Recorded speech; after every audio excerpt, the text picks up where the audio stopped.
খবর 24 সাথে আপনাকে স্বাগত। নতুন নতুন খবর জানার জন্য আমাদের চ্যানেলে চোখ রাখুন।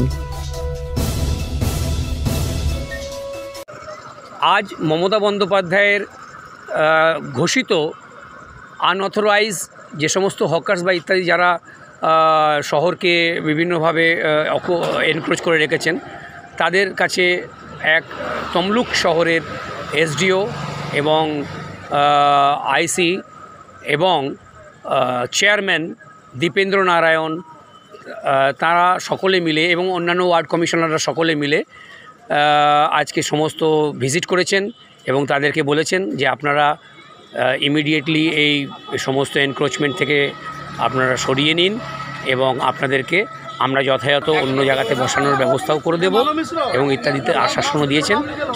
সেই মর্মে আজকের সন্ধ্যার এই প্রতিবেদন। আমরা এই মুহূর্তে হসপিটাল মোড়ে দাঁড়িয়ে আছি।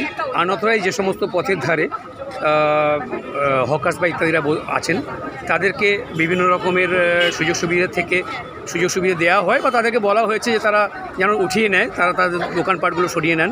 এসডিও সাহেব রয়েছেন এবং এখানকার চেয়ারম্যান সাহেব রয়েছেন, তাকে আমি দিব্যেন্দু বাবুকে আমি প্রথমে বলতে চাইব যে তিনি তার মতামত আমাকে যদি জানান। আমাদের মাননীয় মুখ্যমন্ত্রী মমতা বন্দ্যোপাধ্যায় হকারদের কথা চিন্তা করেছেন বলেই আমরা কাউন্সিলররা সবাইকে নিয়ে এসেছি। আমাদের এসডিও সাহেব আছেন, আমাদের এসডিও সাহেব রয়েছেন, আইসি সাহেব রয়েছেন, আমাদের পুলিশের বিভিন্ন আধিকারিকরা রয়েছেন। আমরা আমাদের মাননীয় মুখ্যমন্ত্রী মমতা বন্দ্যোপাধ্যায়ের নির্দেশ মতো আমরা সমস্ত লিস্ট করছি এবং সময় এবং সুযোগ পেলে এরা যাতে পুনর্বাসন পায় সেগুলোর ব্যবস্থা করব। আচ্ছা, ধন্যবাদ স্যার দীপেন্দুবাবু আপনাকে। এসডিও সাহেব, আপনার কাছে আমি কিছু জানতে চাইছিলাম, এ বিষয়ে যদি কিছু বলেন। না, চেয়ারম্যান সাহেব তো বললেন, যেটা সিএম যেটা বলেছেন সেই হিসাবে আমরা যে হকার্সরা আছে তার সার্ভে চলছে। আচ্ছা, খবর 24x7 পক্ষ থেকে রেবতী রঞ্জনের রিপোর্ট।